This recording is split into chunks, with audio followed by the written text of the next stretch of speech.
The late March evening had already fallen heavily upon the narrow country road when the coach came to a sudden halt. There was a weary groan from the horses, a scraping shudder as the wheels fought against the slippery mud, and then the silence of a halted journey deep in the heart of the Wiltshire countryside.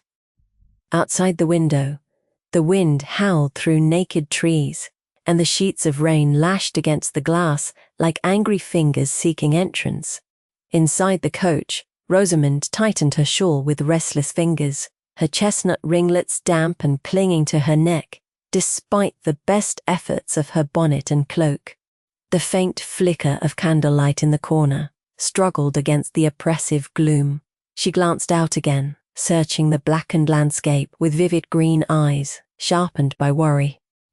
The driver's frustrated curses had dwindled into muttered prayers, and the coach guard, slouched in his corner, tried to peer into the blinding storm. "Another half-mile, sir?" the guard said. "If we can find the inn. Otherwise, it might be a night under the stars." Rosamond's delicate mouth pressed into a line. A night under the stars in March was no prospect her genteel upbringing would accept lightly.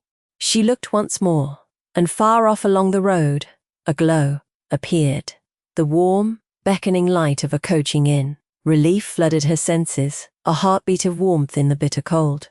The door of the inn creaked open as the driver pulled the coach to a halt. Outside, the wind fought to carry away the gentle firelight visible through the grand leaded windows of the inn's common room.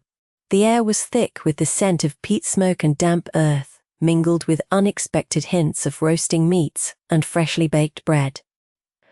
The gathered travellers inside exchanged wary glances as Rosamond descended the step with measured grace, drawing her shawl tighter around her slender frame. As she entered, the room fell momentarily silent, before the murmur of voices resumed, punctuated by the crackling of the hearth fire. Warmth enveloped her, a balm to chilled skin and frayed nerves. But beneath the comfort was a current of discomfort, an awareness that she was not simply a stranger here. Her posture remained impeccable, the faint dimple flickering on her left cheek, the only hint of a smile as she scanned the room for familiar faces or assistance. Near the far corner, a tall man stood against the wall, his dark brown hair slicked back in natural waves that caught the firelight. His grey eyes, clouded with shades of weather and wariness, locked onto hers the moment she entered.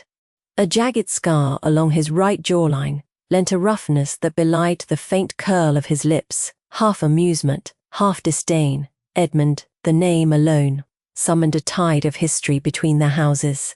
A silence thick as fog settled between them. For years the Maltravers and the Cavendish families had dwelled under the same skies, yet stood divided as bitter rivals, a feud born of commerce, pride, and whispered slights that pulsed under every polite greeting. And now here they were, stranded together by nature's own cruel hand under the creaking beams of a lonely inn. Rosamond found herself locked in an exchange of measured glances with Edmund, both unwilling to bridge the distance or crack the brittle armour of civility. When at last he stepped forward, his voice was low and controlled, but laced with that familiar sharpness. "Miss Grayson," Edmund said, inclining his head with a hint of reluctant acknowledgement, "I did not expect to see you here, of all places." "And yet here I am, Viscount Cavendish," Rosamond replied coolly. Each carefully chosen word, a boundary, not a surrender. "A storm does not wait for convenience, I suppose," Edmund smiled, but it lacked warmth. "Convenience has long been a luxury denied us." His gaze swept the room, indicating the gathering of strangers and fellow travellers. "It appears we are both prisoners of circumstance." Prisoners indeed. There was a tension in the air beyond the storm, a restraint born from years of dissatisfaction and mutual suspicion. Rosamond recognized the restlessness in Edmund's posture, the way his jaw clenched beneath the scar. She herself fought against a tide of conflicting emotions, irritation, wariness, and an undercurrent of something she dared not name. "Have you had any word from London?" she asked abruptly, changing the subject as if to deny the silence between them space to fester. Edmund's brow furrowed slightly. "Nothing beyond the usual chatter and gossip," he admitted. "Your father's still detained in negotiations, I suppose?" Rosamond's throat tightened at the mention of her father.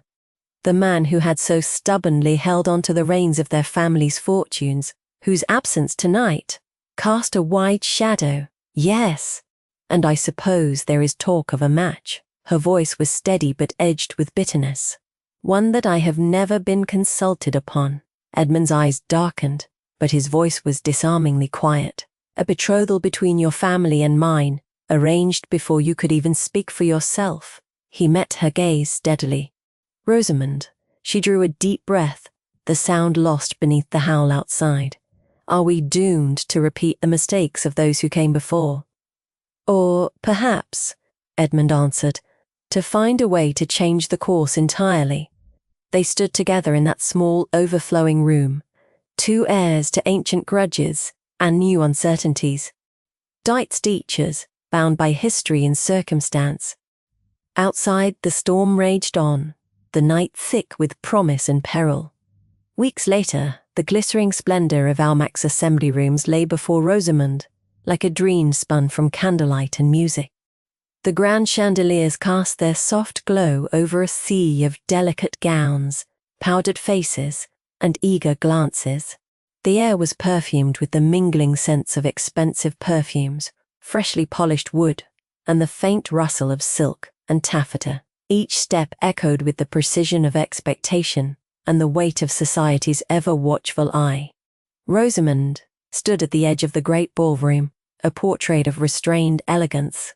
The rich green of her gown, a shade to bring out the vivid emerald of her eyes, was complemented by the intricate ringlets that framed her face, each spiral crafted with exacting care by her lady's maid.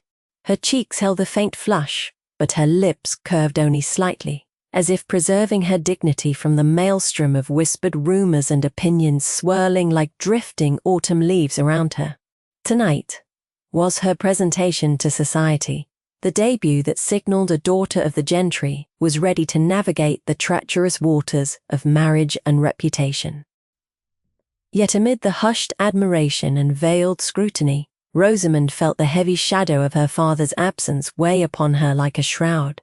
The man who should have been at her side, guiding this moment of triumph, was still detained by matters no one dared discuss openly. The crowd parted briefly as the master of ceremonies stepped forward. His voice rang clear and practiced.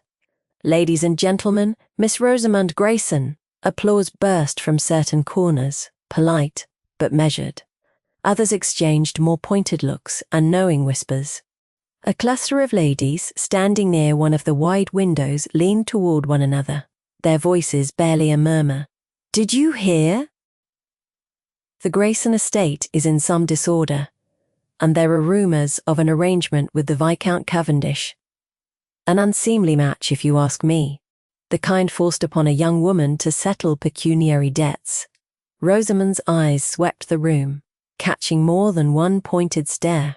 Society was thirsty for scandal and quick verdicts, a delicate theatre where grace could quickly be mistaken for weakness and silence for complicity. And there, in the shadows near the door, stood Edmund Cavendish.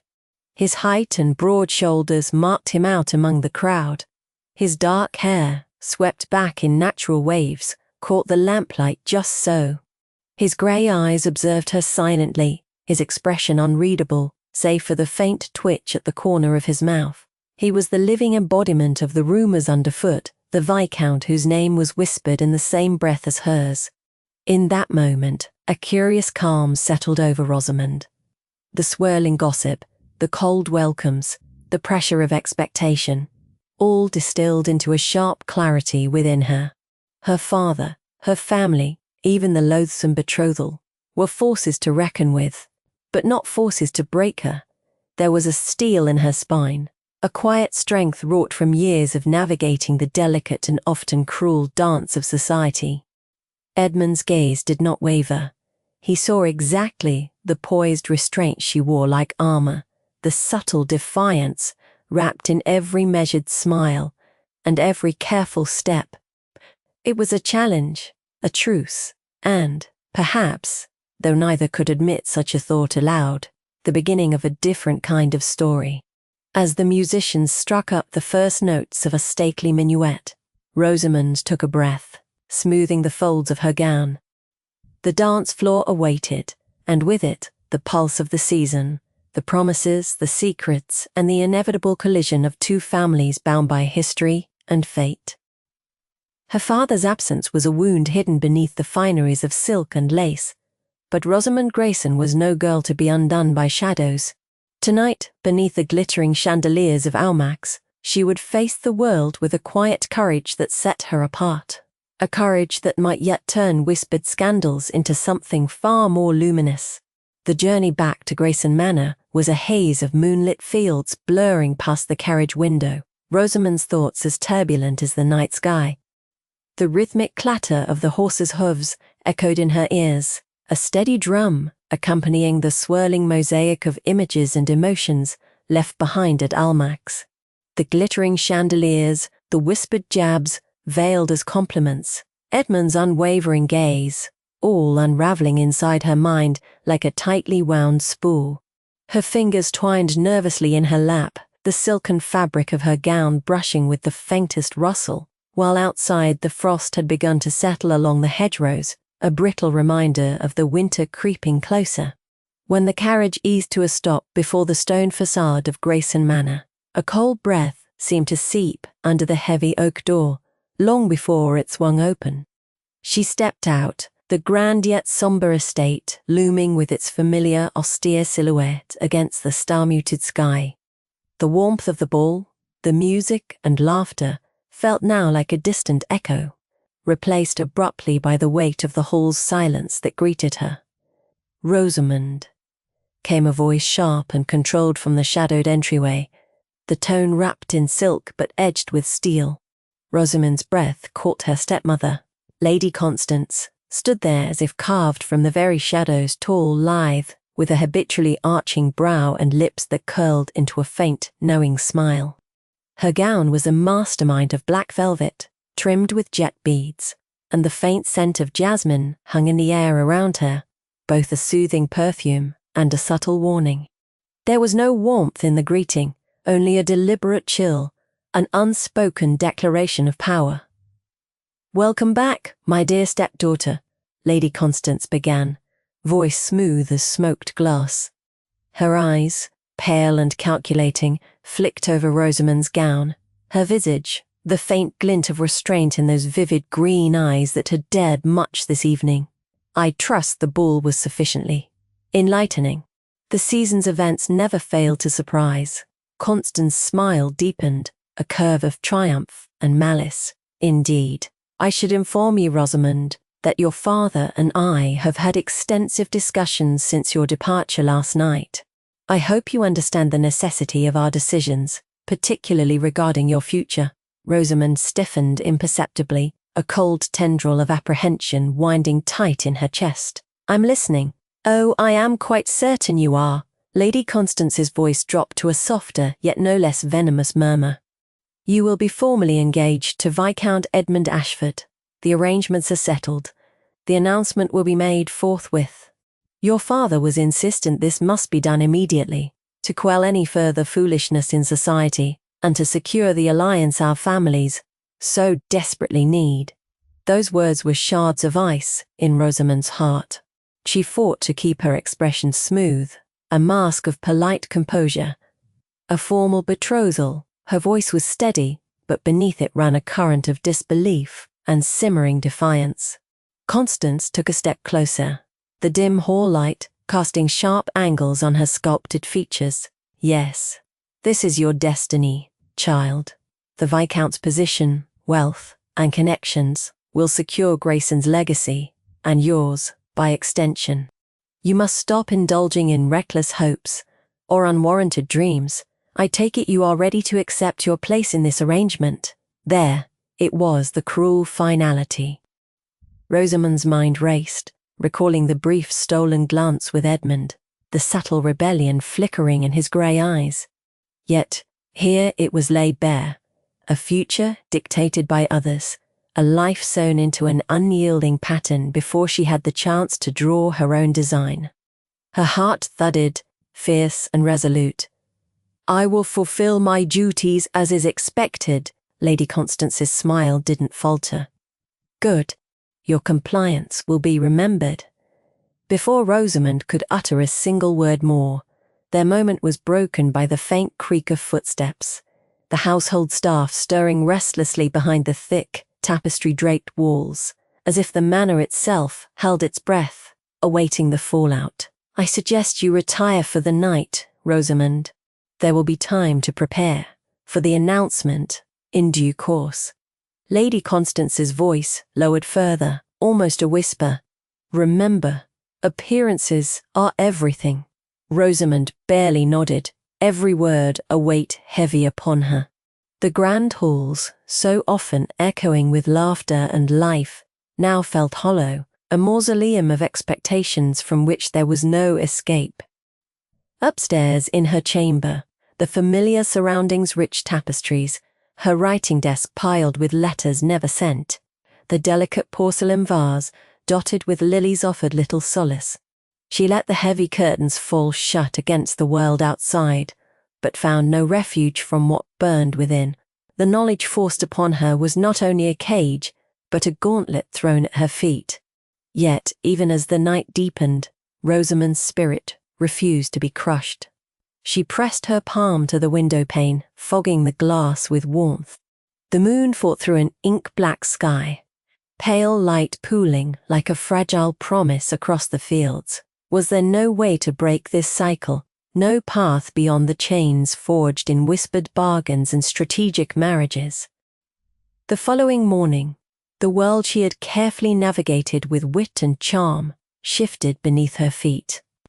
News of the engagement had already begun weaving its way through the gossipy arteries of London's ton, like wildfire unfolding in the gossip-laden drawing rooms, the perfumed whispers of garden parties, and the shaded alcoves of London's finest clubs. The announcement, though tactfully phrased by her father's agents, could hardly contain the ripple effects of such a union. At Harcourt's, a renowned establishment for the more fashionable set ladies in pastel gowns, exchanged lowered voices over morning tea, ever attentive to the latest morsels of scandal. "Have you heard?" Lady Prescott's voice dabbed delicately, with a dainty finger against her teacup's rim. Then Viscount Edmund Ashford. Quite the startling match, given their families' less than amiable history. "I hear it's somewhat of a convenience match," murmured the Earl's daughter from the adjacent settee, a faint sneer tugging at her lips. A strategic play by her father to secure his dwindling fortune, no doubt. The whispers swelled and spread like a dark tide. Invitations to soirees dwindled for Rosamond, once eagerly sought after by the season's most influential hostesses. Her name began slipping from guest lists with quiet finality. It was a cold social exclusion, without the mercy of confrontation, just a series of cancellations, a polite avoidance in ballroom corners, and conversations that faltered when she entered a room. Despite it all, Rosamond carried herself with the unyielding grace of the autumn oak. Beneath the layers of embroidered muslin and refined bonnets, her heart flickered with frustration, but she refused to give the scandal the satisfaction of her visible despair. At the Tons assembly that week, she presented herself elegantly, the faint dimple on her left cheek appearing only when she smiled politely at acquaintances, never when the venomous words threatened to poison her spirit.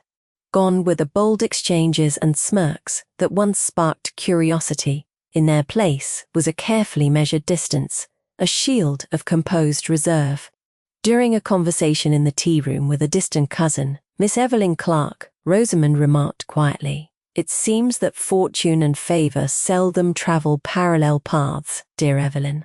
But I suppose one must dance as the music plays, no matter how discordant the tune." Evelyn's eyes searched hers for a flicker of defeat, but found instead a steadiness that belied the turmoil beneath. "You bear this with remarkable fortitude." Rosamond inclined her head slightly, her voice soft but resolute. "Fortitude is all I have at present. and the conviction that no social slight or forced engagement will define me beyond my own will. Later, as she withdrew to the quieter gardens beneath the fading afternoon sun, Rosamond allowed herself a breath she had held in since the announcement. The cool air framed the sharpness of her senses, the crunch of gravel underfoot, the late-blooming jasmine scent mingling with the crisp nip of fall beyond the stone balustrades. It was here, in the stillness, away from prying eyes and gossiping tongues, that her thoughts ran free once more. She understood all too well that to endure the relentless tides of society's opinion, she would need more than grace and courage. She would need cunning, patience, and an unshakable sense of self. Edmund Ashford, the Viscount, was no ordinary pawn in this game. The spark she glimpsed in his gaze the night prior suggested a partner in struggle rather than an oppressor. And so, beneath the sapphire sky, veiling the estate, Rosamond Grayson's resolve settled firm as the stars above. The road ahead was treacherous and uncertain, but she would stride it with every ounce of her quiet strength, determined to reclaim her fate from those who sought to dictate it. Whatever whispers the ton might conjure, whatever isolations awaited, she was no fragile debutante to be broken by the cold winds of society's cruelty. In the dance of duty and desire, she would lead with her own heart, a steady rhythm and, perhaps, just perhaps, write her own story amidst the ancient shadows of legacy and expectation. The evening air was thick with the murmurs of laughter and the faint clink of glasses when Edmund found her. The party at the Chatsworth estate was in full swing. Golden candlelight flickered against swathes of damask, the air redolent with lavender and smoke from the polished hearth. Outside, the gardens stretched into shadowed hedgerows that stirred lazily under a hesitant breeze. Yet in a quiet corner of the drawing-room, secluded beneath heavy velvet curtains, Edmund's voice broke through the chatter, a low, urgent sound that made her pivot sharply, heart-catching. "Rosamond," he said, step measured, eyes grave beneath dark brows. His usual rakish mask was softened. The grey of his irises was a mist of vulnerability and something unsaid. "May I speak with you truly?" There was a weight in his tone that demanded more than polite refusal. She hesitated, her fingers clutching the edge of a side table, as if to steady the sudden haste of her pulse. The draw of his presence was undeniable, a blend of danger and sincerity that had unsettled her since that night at Almack's. Yet, tonight was different.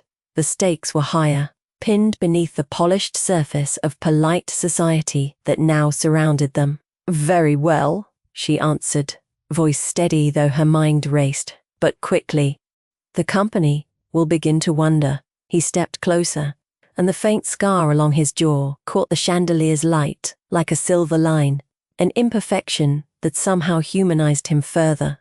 "I must beg your forgiveness, Rosamond, for what you have learned." It need not have been so. Her chest tightened. "For what? Your family's decisions, my father's promises." "You are not the villain I imagined," she said, surprising herself with the honesty, the raw truth that settled between them like a fragile truce. Edmund's jaw tightened. "Nor am I a hero in this story. Far from it." His gaze darkened, the playful glint replaced by stark confession. "You should know the truth. Perhaps it will soften the bitterness. I am no stranger to scandal, misshapen as my reputation has become." His voice lowered, burdened with something heavier than mere history. "When I was younger, before the ton's gaze rested heavily upon me, I made mistakes. Reckless choices that ill-suited a viscount." She searched his face, seeing beyond the public image, whispered rumours of wild nights, debts unsettled, tempers unchecked. Yet the man before her was not a shadow of careless excess, but a man weathered, learned, in hardship. The scar, the literal proof of his past recklessness, became a symbol of survival, not shame. "What sort of mistakes?" she asked cautiously, leaning in. The temptation to unravel his past was strong. The knowledge might be a key in their tangled predicament. "Why?" 2. Nearly ruined everything, with a single foolish wager at a gaming house. Lost more than money. I lost the trust of my family. The Ashfords are not forgiving where honour is concerned. His lips twitched into a bitter smile. Then there was the quarrel with my cousin, Lord Philip.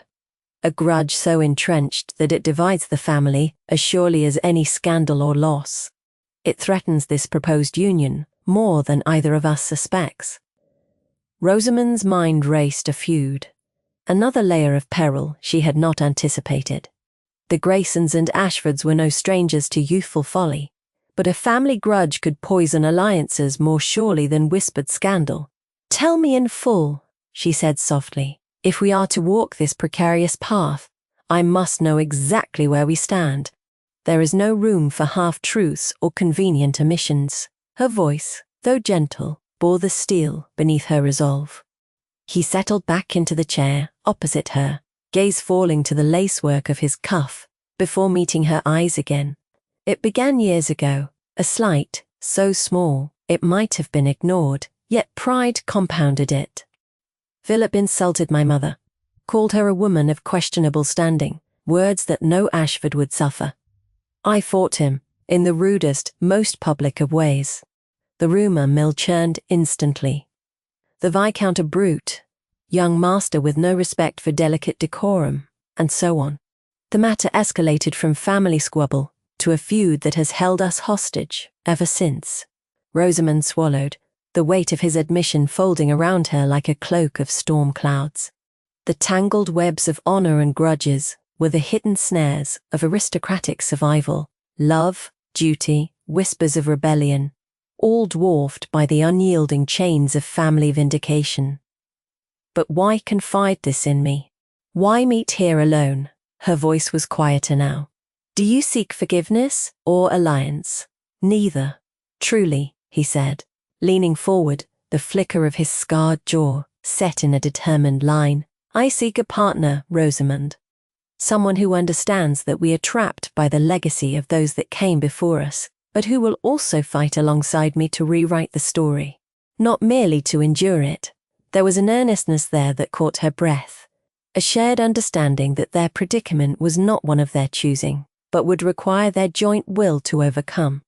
In this moment, the Viscount was not her oppressor, but a kindred spirit, a man bound by scars and pride, craving freedom as much as she did. For a long moment, silence settled between them, heavy with unspoken fears and fragile hopes. Finally, Rosamond rose, pressing a hand to her side to still the rapid beat of her heart. Then we shall be partners, Viscount, she said, with a hint of a smile that reached her vivid green eyes. But not yet. We must be cunning first. Swift storms are not weathered by mere strength alone. Edmund nodded, his expression softening, as her words settled between them. Agreed. Later that night, in the solitude of her chamber, the flicker of candlelight cast dancing shadows on damask walls as Rosamond sat before her dressing table, the weight of the evening's revelations pressing down on her. The heavy curtains were drawn tight against the chill that crept beneath the window pane, but it was not the cold that made her shiver. It was the dawning realization that her destiny was nothing like the romantic dreams of a young girl, but a battlefield of wills, delicate stratagems and quiet rebellion. The family pact, the secret promise between her father and the Ashfords, was a fortress constructed to shield their names and fortunes. To challenge it openly would invite ruin, scandal, exclusion from society, perhaps worse. A public outburst was unthinkable. The tongue was a merciless judge, and the price of defiance was often a fate worse than submission. Yet submission was no longer an option. Her heart, her very soul rebelled against it. She breathed in deeply, feeling the sharp ricochet of determination within her veins. This would be a game of shadows, of whispered confidences and deft moves, not loud declarations. She would carve her own path through the labyrinth of Regency society, with nothing but her wits and the fire in her gaze. Her fingers traced the delicate necklace resting on the table, the only token of her late mother, a woman who had faced the rigid world with quiet dignity. It was a talisman now, a reminder that courage took many forms, not always grand and sweeping, but often subtle and enduring. Her plan began to take shape like a candle flickering in the dark. Rather than challenging her father outright, she would gather allies, discreet confidants in the salons and drawing rooms who saw beyond the gilded facades. Her sharp tongue and keen mind would be her weapons, deft words planted in the ears of influential matrons and sympathetic gentlemen who respected intellect as much as lineage. The right reputation, carefully crafted, could wield greater power than any fortune or title. She recalled the small circle of acquaintances she had quietly gained during the season. Lady Elmsworth, with her fondness for truth disguised as gossip, Mr. Baltcour. Harcourt, whose quiet but shrewd commentary on society was known among the more enlightened, and even certain younger ladies whose influence lay in their tongues and charm. With careful embroidery, Rosamond could weave a new narrative, one that might unsettle the old promises without shattering the fragile peace. Most importantly, she would use Edmund, not as a puppet or prize, but as an ally whose own conflicts mirrored hers. Together their shared secret grudges and tarnished pasts could become the foundation of a new alliance, not one decreed by family contracts, but forged in mutual respect and understanding. But first, she would observe, gather information, learn the nuances of Ashford pride and Grayson's stubbornness in equal measure. She would play the part society demanded, appearing compliant and resigned before drawing her first card. A revelation no one saw coming, better to be a whisper than a shout, she murmured to herself, voice barely audible above the quiet ticking of the clock. Her mind unfolded a series of steps, subtle letters, hinted conversations during afternoon teas, a missed note delivered by discreet hands. She thought of the ball she had navigated, with a grace born, not just of beauty, but of fierce resolve. That same determination, tempered now by strategy, would be her shield and sword. "There is strength in silence," she said to the shadows on the wall, "but there is power in knowing when to speak." And as the night deepened, Rosamond plotted in the quiet, her green eyes blazing with a light that would not be dimmed, a light that promised to cast long shadows on the ancient legacies that sought to bind her. The road was fraught, yes, but she would walk it not as a victim, but as a sovereign of her own heart. Under the soft glow of moonlight filtering through lace curtains, she smiled to herself, a secret blossoming in that solitary moment. The story was hers to write. The grand dining hall of Ashford Manor gleamed beneath the flickering light of countless crystal chandeliers. Velvet drapes hung heavily alongside towering windows, their deep crimson fabric embroidered with gold filigree, framing the world beyond like a painting. The air was thick with the scent of roasting pheasant, simmering sauces, and the faintest trace of rosewater from freshly polished silverware. The long mahogany table stretched interminably, groaning under the weight of gleaming porcelain, polished cutlery, and rich crystal glasses that caught the candlelight and fractured it into 1,000 flickers. Rosamond sat amongst the invited guests, her posture as straight as ever, but her mind raced beneath the calm surface. The gown she wore veiled her slender form in layers of shimmering silk, the colour of deep forest leaves, complementing the vivid green of her eyes, which now seemed to flash beneath her carefully composed mask. Delicate pearls along her neck caught the light, but it was her silence that drew the sharpest attention of those who watched. Not a word yet, but a presence quiet and undimmed, like a flame flaring beneath white smoke. The Viscount, Edmund Grayson, loomed at the head of the table, resplendent in his dark waistcoat stitched with silver thread that sparkled faintly as he moved. His grey eyes swept the assembly with the casual arrogance born of privilege and power, a scar along his jawline lending him a roguish edge that somehow only made the effect more potent. He had the air of a man who believed himself the central star in any room, and tonight he had chosen to remind everyone why. Ah, The season proves lively indeed, Edmund began, his voice rich and boisterous, carrying easily over the clinking of glasses and muted laughter. Though one wonders if the usual courtships hold any true excitement past the velvet and waltzes. Until, of course, a match such as this presents itself. He turned slightly, flashing a smirk toward Rosamond. A hush settled, the kind that rippled like a sudden chill through the gathered company. In times past, Edmund continued, his tone dripping with a patronizing warmth, families found it adequate to bind young ladies to gentlemen with promises made in ink, sealed by fathers' hands, daughters having little say but to obey. As if summing up the antiquated expectations of society, his sharp eyes never leaving Rosamond's face. But, of course, progress makes fools of traditions, does it not, Miss Ashford? Though I trust you acknowledge your own place within such arrangements. The subtle implication was unmistakable, cutting beneath the flurry of polite conversation, public yet personal. The guests shifted in their seats, the air suddenly heavy with curiosity, and a hint of scandal, anticipating Rosamond's reply. A few glances flicked toward her, some open with sympathy, others tinged with the schadenfreude of whispered gossip. Rosamond's heart tensed for just a moment, a pulse she carefully subdued. Her hand rested lightly on the table, fingers tracing the delicate edging of a linen napkin, as if grounding herself in the present. She could feel Edmund's eyes burning as he awaited a retort, knowing well that she could not openly defy him without inviting ruin or ridicule. Yet there was power in silence.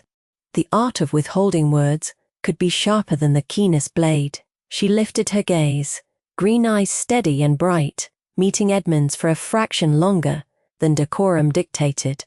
Her expression held no fear, no distress, only a faint, enigmatic curve of lips that promised pools of meaning beneath the calm. No words, she seemed to say without speaking, but do not mistake silence for submission.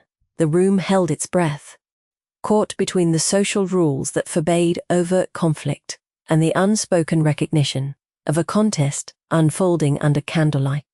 Edmund's smirk faltered for the briefest instant before he masked it with a forced laugh, and raised his glass slightly in an evanescent gesture of triumph. "Very well," he declared, voice lighter but still edged with insinuation. "We shall see how agreeable the season proves after all.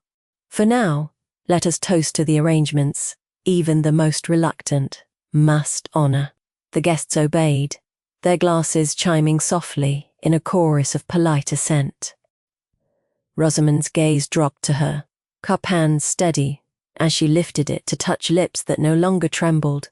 Around her the murmurs of the assembly resumed, softer now, tinted with the undercurrent of speculation that would no doubt follow her long after the candles had burned down.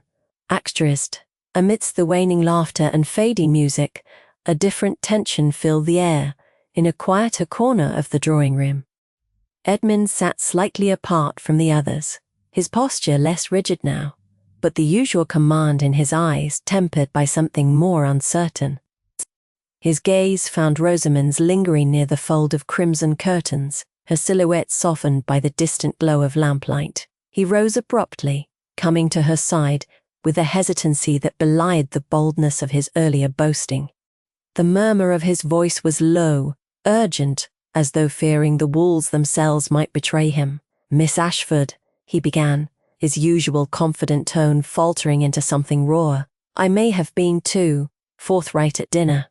Face calm, but her vivid green eyes, keenly attuned to the unusual vulnerability flickering there. "I find your candour uncharacteristic," she said softly, a hint of amusement threading through the calm. "It seems the Viscount harbours sentiments hidden beneath all those exquisite airs." Edmund's jaw clenched momentarily. Then he let out a bitter laugh. "Aye, perhaps I do." His voice dropped further, so intimate it was almost a confession. "Our family's enmity is a burden heavier than I'd ever admit, even to myself. But I cannot deny what grows, what has grown between us, against all reason and reputation." Rosamond's breath caught, not with surprise, for the undercurrent of feeling had been there, subtle, yet undeniable during their brief encounters, but at the force of his words spoken aloud.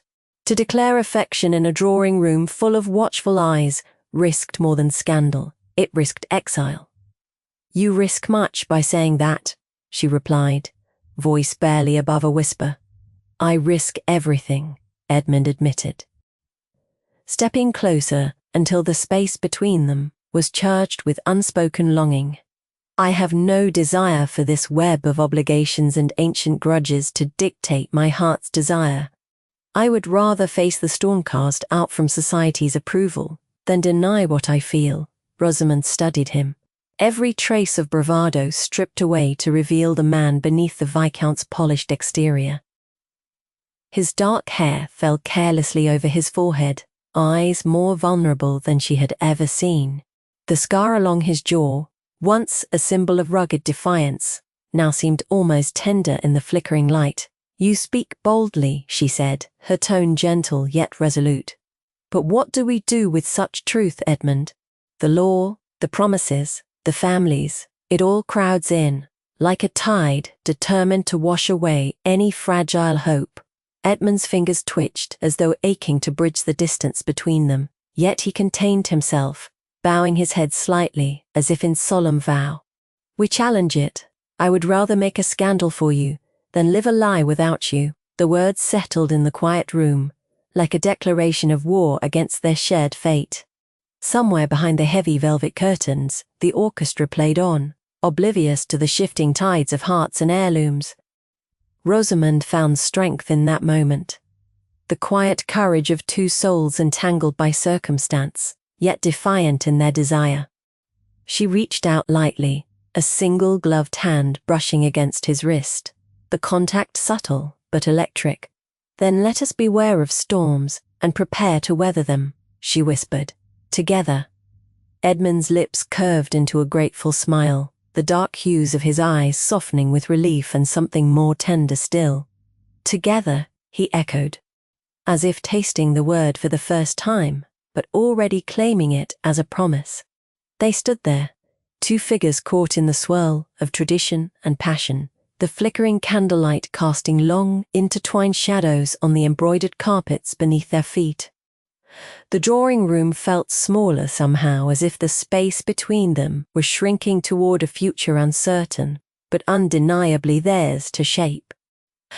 Around them, the grand manor lived on in stately indifference to the rebellion of two hearts that dared to rewrite the rules. And for the first time since the ball began, Rosamond allowed herself a quiet hope, fragile and fierce, that this season might bring more than duty and despair. It might bring freedom. Rosamond stood before the polished mirror in her morning room, the pale sunlight filtering through sheer muslin curtains and casting a gentle glow across her chestnut ringlets. Her vivid green eyes, still bright, despite the lingering fatigue of the previous night, met her reflection with a slow, deliberate calm. The gown she wore was modest, yet impeccable. A soft blue silk with delicate embroidery at the collar and cuffs, chosen by her late mother's careful hand to reflect refinement without ostentation. Even the faint dimple in her left cheek held steady beneath the weight of her resolve. Today was crucial, and today would test the steel beneath her genteel exterior. She heard the subtle rustle of silks in the hall beyond, the polite chatter of ladies and gentlemen arriving for the morning call at her family's manor. The grand estate's polished floors gleamed beneath heavy sunlight as visitors began to gather, the subtle scent of lavender and polished wood mingling with the soft murmur of clipped accents and careful pleasantries. Outside, a pale spring breeze carried the faint call of thrushes and the scent of damp earth, reminding her that despite the ice gathering in the hearts of those around her, the world beneath the grand salon had not been altered. The door opened. Lady Collingwood swept in with her usual authoritative presence, a figure sculpted by years of social command. Her sharp eyes caught Rosamond's at once, a glint of something both scandaled and predatory flickering behind the practiced smile. "Ah, Miss Rosamond," she intoned, voice silk, laced with venom beneath its courteous timbre. One hears quite curious reports from the ball last night. Her glance swept the room subtly, as though she commanded an audience even when there was none but herself and her quarry. It's a pity your father should disrupt the proper order of things. Society cannot abide such impetuous behaviour. Rosamond's heart beat an unsteady rhythm, but she raised her chin and met Lady Collingwood's gaze with measured serenity. "Good morning, Lady Collingwood," she replied, voice firm yet undeniably soft. "I choose to believe that even in this world of ours, change need not always be a disruption, but may herald new beginnings." A faint, almost imperceptible flurry of astonishment flickered across Lady Collingwood's features before she mastered her mask again. "Beginnings? Yes, but at what cost?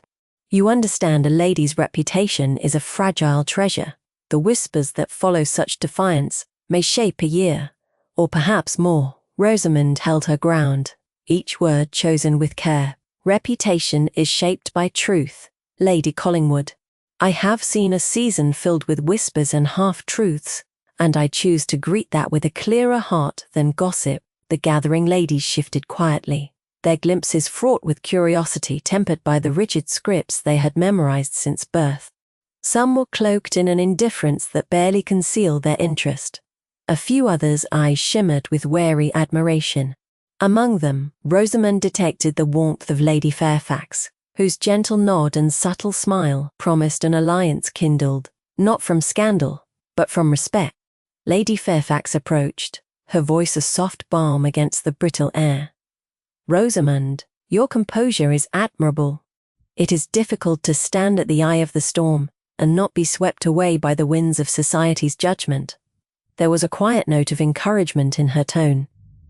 "If you must weather the inevitable, there is strength in dignity." Rosamond inclined her head, gratitude sparking in her gaze. "Thank you, Lady Fairfax. It means more than I can say, to know there are those who see beneath the surface." Outside the circle of onlookers, subtle murmurs of disapproval gave way to cautious respect. Rosamond's heart fluttered with fragile hope, like a fledgling bird daring to take wing. Lady Collingwood's eyes narrowed with thinly veiled irritation. "Be mindful where your loyalties lie, Miss Rosamond. Some debts are paid, not with gold or kindness, but with compliance." With that parting admonition, she swept away, her silks and jewels rustling like a gathering storm as she departed. But Rosamond's smile remained, faint but unwavering. Today she had faced the court of society, and though the judgment was cold, her spirit had not been broken. Asterisks.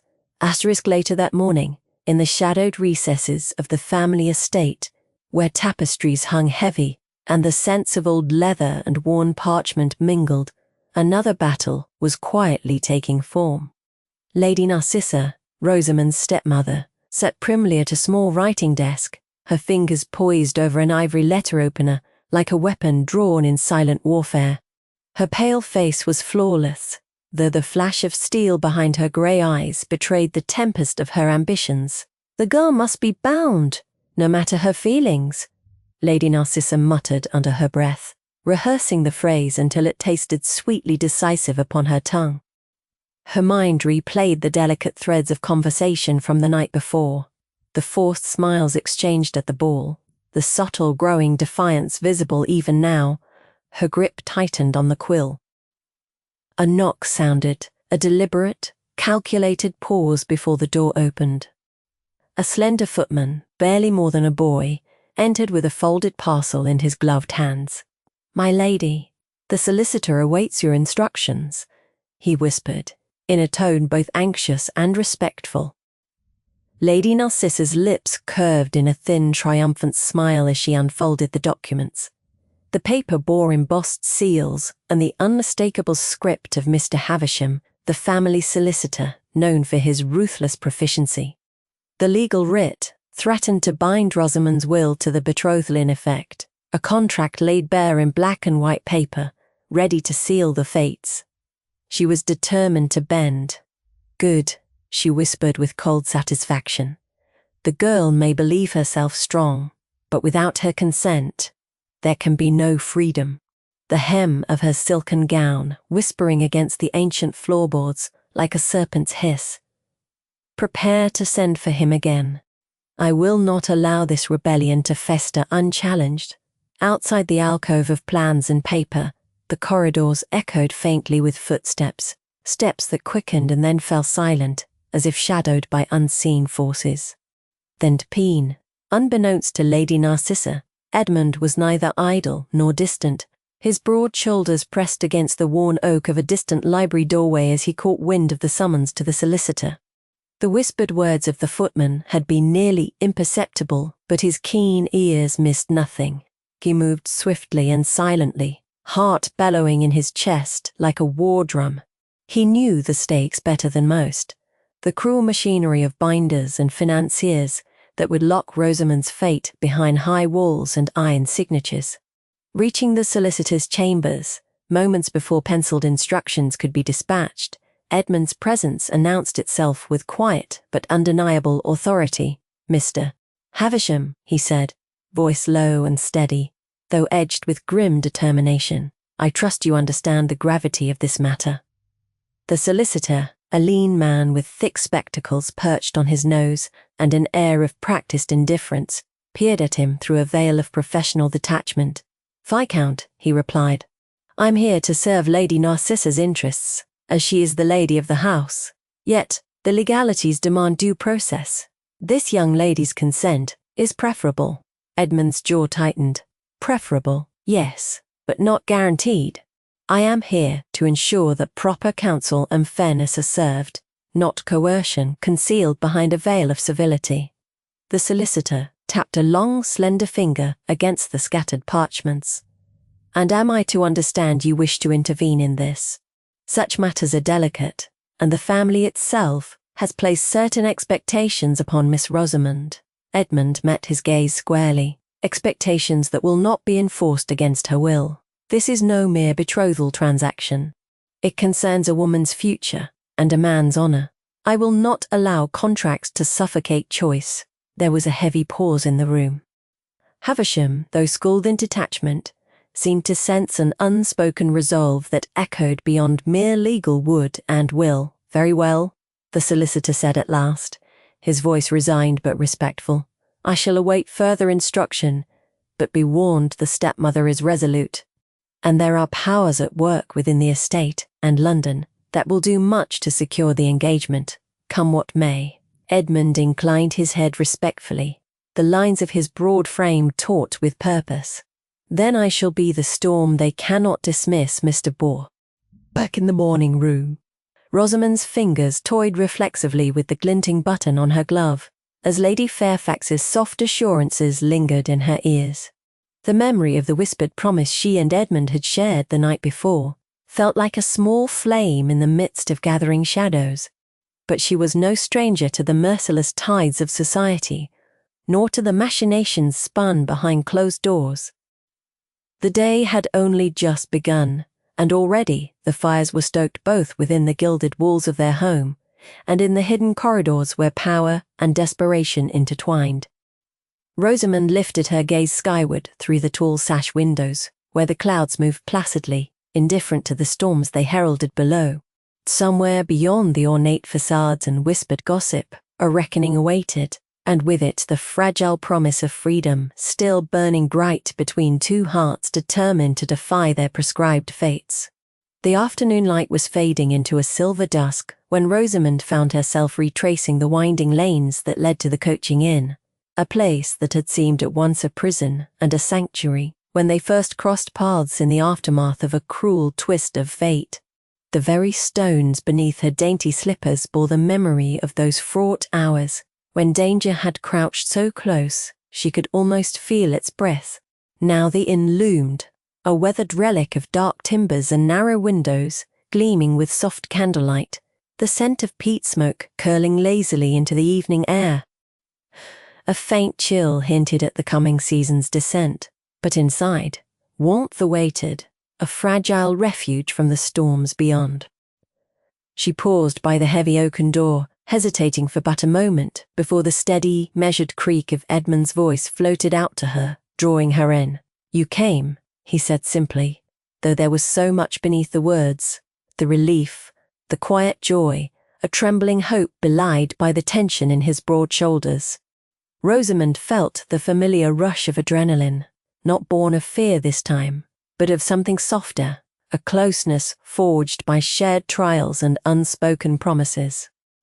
She stepped inside, the murmur of low conversation from the inn's common room dimming, as Edmund's sharp grey eyes found hers. He had changed since that first meeting, worn by the weight of obligation and the storm of accusations still swirling around them, but beneath it all, the core of him remained untouched, steadfast, sure. "Sit," he urged gently, and she obeyed, settling by the fire where its crackling light threw shadows across their faces.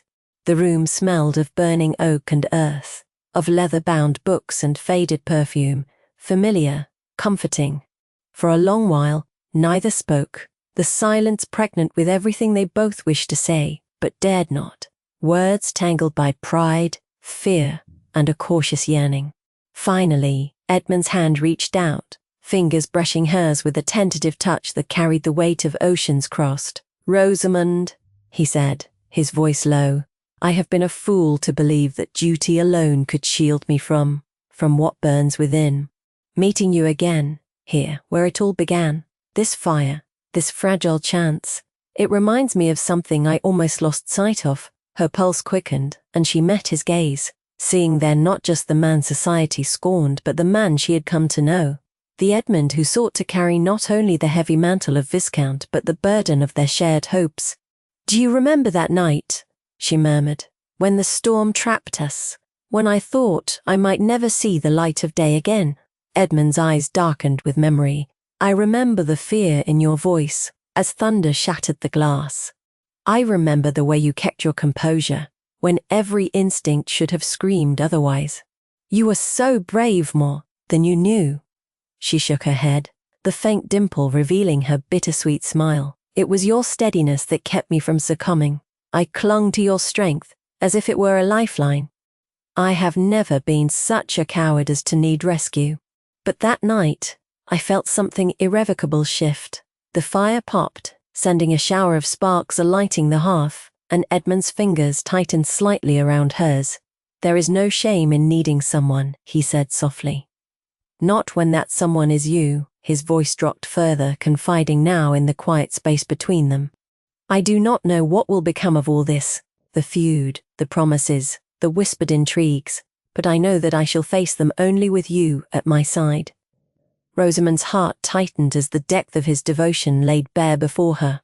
A fragile vessel in treacherous waters, their warmth seeming to pulse with the promise of rebellion and hope alike. Two souls bound not by the chains of expectation, but by the fierce, untamable yearning for freedom, to choose, to love, to be more than pawns in a bitter game.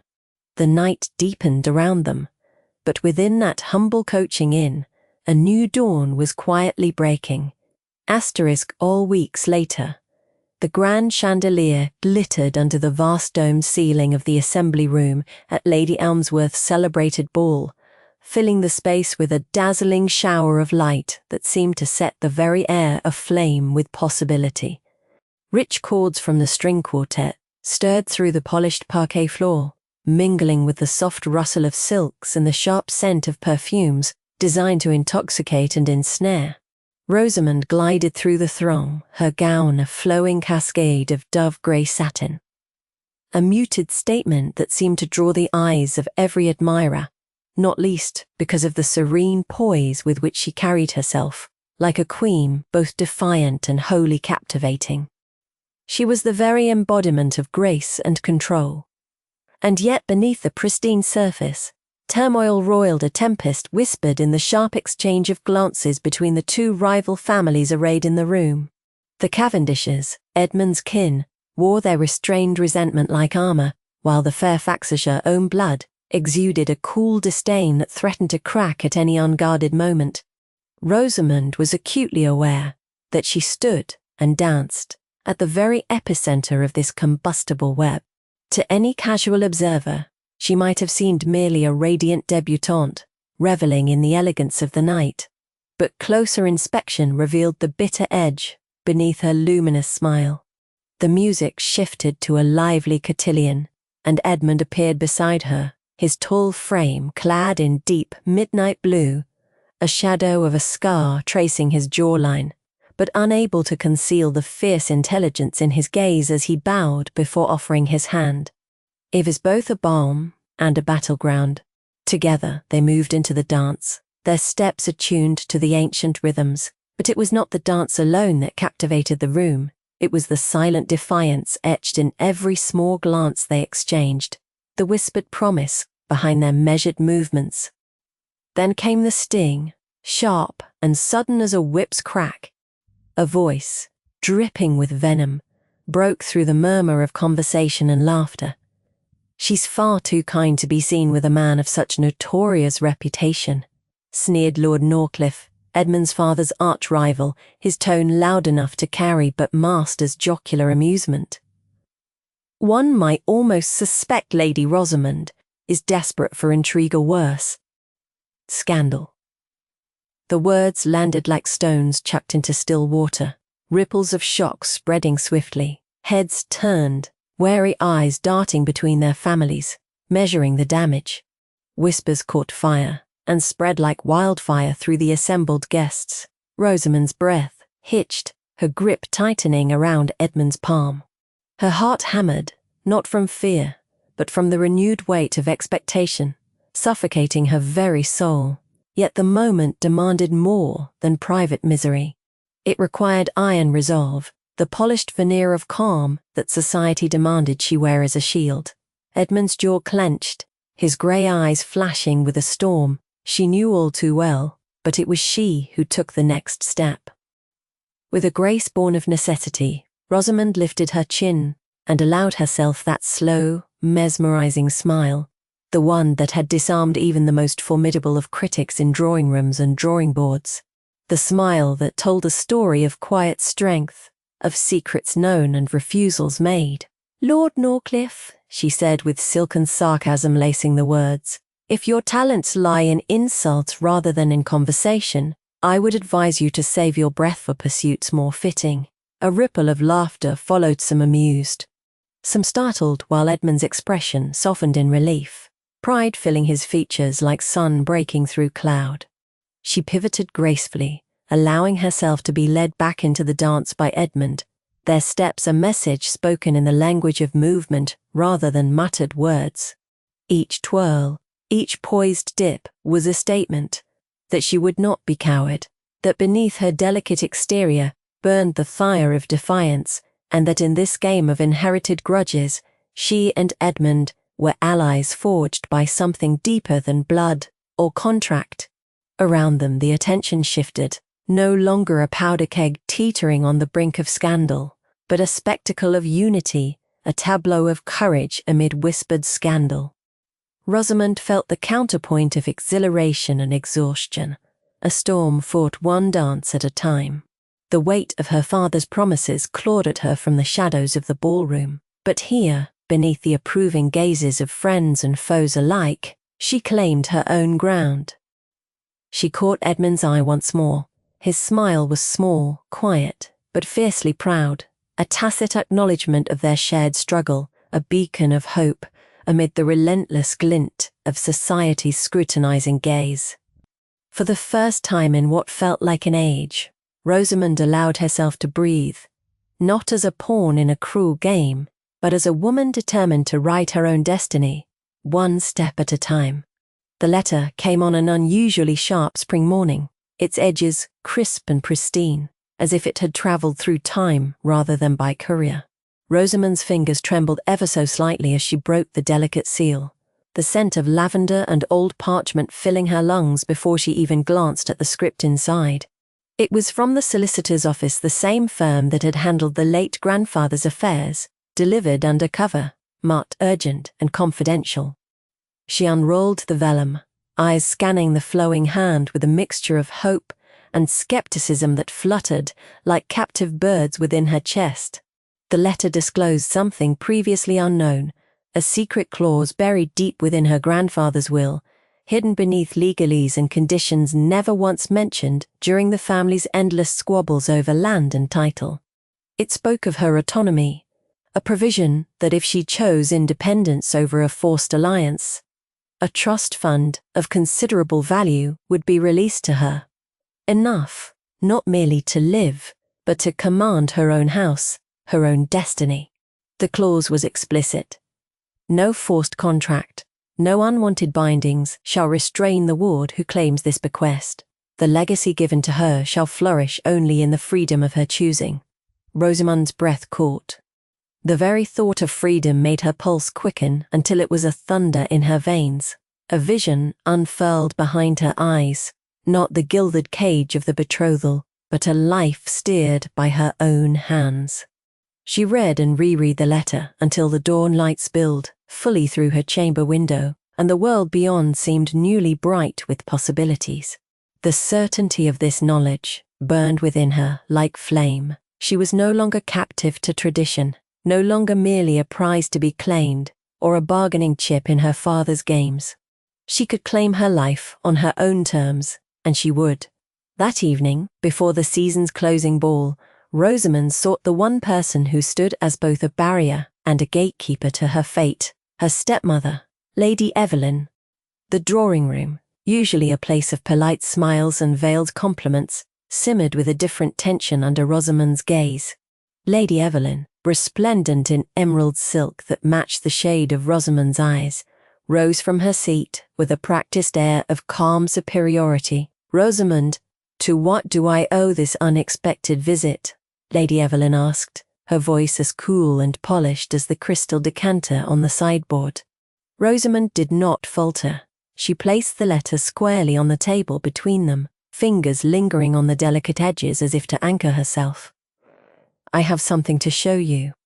Something that concerns the terms of my future, and I thought it only proper that you be informed before tonight's events." Lady Evelyn's eyes flicked down, then narrowed. "A letter from Morton and Reed."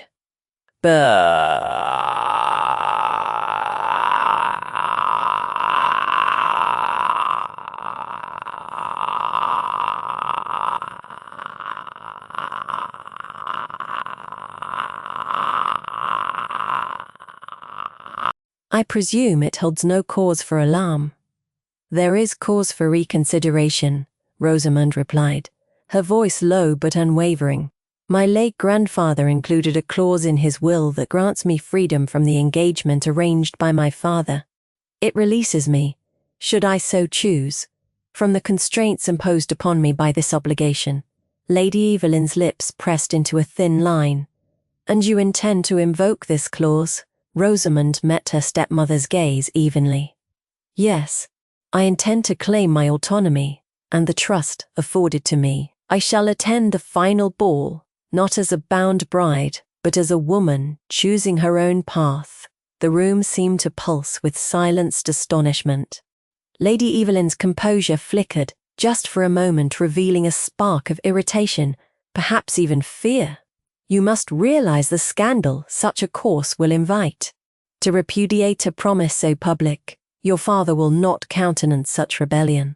"I am no longer his daughter in bondage," Rosamund said, every syllable chiseled with quiet strength. "I hope, however, that reason might prevail over pride, and that you, Lady Evelyn, might recognize what is just as well as what is expected." Their eyes locked in a silent duel. The bustle and distant chords of a piano tuning crept in from the anteroom, but neither looked away until Lady Evelyn gave a small, measured nod. "You are determined, then? Very well. Let us see what the season shapes in your favour." Word of Rosamund's declaration spread with a whisper that crossed the drawing rooms and private alcoves of the Tun, like wildfire fed by fresh air. The final ball arrived with all its usual grandeur, the glittering chandeliers casting prismatic light over silk, taffeta, and jewels, the murmur of polite conversation, punctuated by the dulcet strains of the orchestra. Yet beneath the surface, whispers that had once hinted at scandal now gathered the peculiar energy of admiration, quiet but resolute. Rosamond moved through the room with a grace newly empowered, her emerald eyes alight, not only with the shimmer of candlelight, but with a fierce joy that seemed contagious. Freed from the heavy burden of obligation, her every smile was genuine, every glance unguarded. Edmund found her easily among the throng, as if pulled by a compass forged in trust and hope rather than duty. His smile greeted her like a sunrise warm and full of promises unspoken. They joined on the dance floor with a fluidity born, not of obligation, but of desire, the steps flowing effortless and true beneath the watchful eyes of society. "I wondered if you might find the courage to dance so freely," Edmund murmured in a low voice. Their faces inches apart as the music carried them through a waltz that felt like the very pulse of their shared destiny. Rosamond's laugh, soft and bright, filled the spaces between the melody. "I have never felt more myself, Edmund. Tonight, I am finally unbound." There was no wavering in her words, only a quiet strength that radiated with each turn of the dance. Their hands clasped tightly, a tether against the past's cold grasp, and in their shared glance there lay 1,000 words, hope, defiance, and a tender promise that the future, however uncertain, would be theirs to shape. When the final notes echoed into silence, the crowd remained suspended for a heartbeat longer. Where once there might have been hushed doubts, now there was an unmistakable warmth. Lady Evelyn, standing at the edge of the ballroom, gave a slight, almost imperceptible incline of her head. Even the most skeptical whispered fierce congratulations carried on the wings of the night. Rosamond's heart swelled. This was no longer about a betrothal forced upon her, but about a woman claiming the legacy of her bloodline and heart on her own terms. As dawn brushed the edges of the horizon with fragile pink light, Rosamond stood at the estate gates, Edmund beside her. The world was quiet, the usual noises of morning yet to fully awaken, as if the earth itself held its breath in anticipation. The carriage awaited, its wheels resting on the gravel, ready to carry them away from all that had been and towards all that could be. Edmund's hand found Rosamond's, fingers intertwining with a familiarity that had grown through shared struggles and small victories. Neither said a word. None was needed. The soft squeeze of their joined hands spoke of trust and courage, of two souls stepping beyond the shadows of feud and duty towards a life crafted from their own desires. Rosamond's gaze lifted, capturing the infinite stretch of the waking sky. Hope was a fragile thing, but tonight it felt as solid as the earth beneath her feet. "We leave behind more than an estate," she said quietly, voice filled with resolve. "We leave behind the whispered grudges and the chains of expectation." Edmund's smile, gentle and steadfast, was the dawn to her day. "Together, then, whatever comes, we build anew, Rosamond. From the ashes of past lives, from the embers of hate, we create our own legacy." The carriage door closed with a soft thud, enclosing them in a world of warmth and possibility. As the wheels turned and the estate's silhouette faded into the morning mist, Rosamond felt the weight of years lift from her shoulders. Not a prisoner, not a pawn, but a woman, forged in fire and hope, ready to claim all that life could offer. Ahead was uncertainty, yes, but also a future that belonged wholly to her and to Edmund. Together, they would rewrite the story,